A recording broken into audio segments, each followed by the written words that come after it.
Salut les gars, c'est le fantôme de Crespo qui vous parle. Eh oui, je dois bien l'admettre, mes tirs jadis réguliers puis sporadiques se sont brusquement tus, comme le tintement cristallin des douilles sur le sol, pour faire place à ce silence poignant qui accompagne toujours la fin de la saison de la chasse à l'immigré dans les commissariats. Je ne saurais vous dire pourquoi, en fait. C'est arrivé comme une circulaire ministérielle sur les Roms, tombée de sa commandanture, presque par hasard comme la grossesse non voulue de mon voisin d'en face.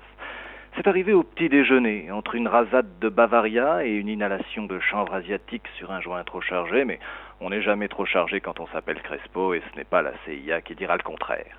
Soudainement, je me suis senti vide, les gars, abscon, plongé dans les abysses ténébreuses de l'antimatière, comme pesant l'ennui dans toute sa grandeur pour la première fois, embrassant de tout mon être la vacuité du néant vibrante avec la mienne, seul face à rien comme Jean-Marc Morandini. Et je le dis sans haine, ni armes, ni violence, ni second degré. Fatigué donc, ouais, fatigué, lessivé, Crespo.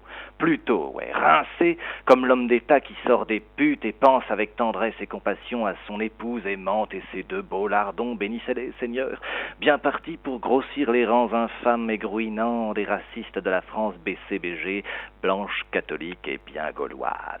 Une fatigue cumulée, comme les salaires excroissants d'un ministre couteau suisse, entassé avec opiniâtreté, pelleté après pelleté, tel le fumier verbal de premier choix UMPiste, dont sa grandissime majesté à rallonge sculpte les formes et les volumes, avec, il faut le dire, un talent certain qui n'est pas sans rappeler Jean Nouvel au sommet de sa forme. Fumier, donc, de premier choix, sur lequel Areva cultive et multiplie ses beaux champignons qui rapportent gros, comme la truffe du Niger, par exemple, mais c'est sans compter sur ces enfoirés de braconniers d'Al-Qaïda qui ratent pas une occasion de venir faire chier les Occidentaux, qui pillent tranquillement, en paix et en total accord avec les règles internationales, les ressources locales de leurs ex-colonies. Merde, si on peut plus faire ce qu'on veut chez soi, terroriste, enfin bon, passons.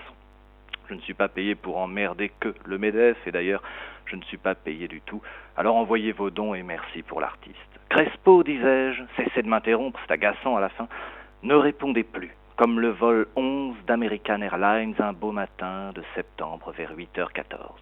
Où était donc passée cette démesure tout en finesse, cet humour fluorhydrique et ce fusil d'assaut en bandoulière qui me caractérisait tant, pilier de ma propre iconographie? Où était passé l'aventurier qui défiait les puissants, sillonnant leur mer sans leur avis aux quatre coins de la planète, le mercenaire désinvolte, connu les plus grandes organisations criminelles à travers le monde, la BCE, la MF, le FMI, l'OTAN, autant suspend ton viol? Toutes ces qualités verbales d'orateur, sans foi ni loi, qui faisaient de moi le seul homme reconnu par l'OMS pour ses effets antioxydants, recommandé par les laboratoires de Chavez et le lumineux guide tout-puissant, multirécidiviste et commandeur des non-voyants Mouammar Kadhafi. Qui, c'est bien connu, ne marche pas sur l'eau, lui, mais sur la cocaïne. Mais bordel, et Crespo dans tout ça, hein? Que fout-il, hein? Que fous-je? Qui suis-je? Où vais-je? Et dans quel état voyou? Qu'il est long, le chemin qui ne mène à rien, comme disait un prophète socialiste. Alors, au diable les varices de l'esprit, et merde après tout, merde aux nazis de la vie et à la bien-pensance dégoulinante et sucrée de leurs putrides décérébrés en costume 3 pièces au service de la toute-puissance monétaire rampante. Merde à eux et merde aux autres. Tant qu'il y aura des corps à exhumer, Crespo sera là, avec ou sans vous, mes amis, debout sur mes ruines, goûtant la poussière âcre de l'injustice au petit matin, comme le Palestinien après le passage de l'aviation israélienne. Car, comme disait Julien Coupa, un bon ami, l'histoire est un train qui ne s'arrête pas. Et si j'admets en être tombé par mes gardes, me voici qui le prend en marche à nouveau et sans ticket, s'il vous plaît, avec la ferme intention de botter le cul du premier contrôleur venu, car je n'ai jamais pu encaisser les collabos, surtout quand ils n'ont pas le courage de choisir leur camp. Bonsoir.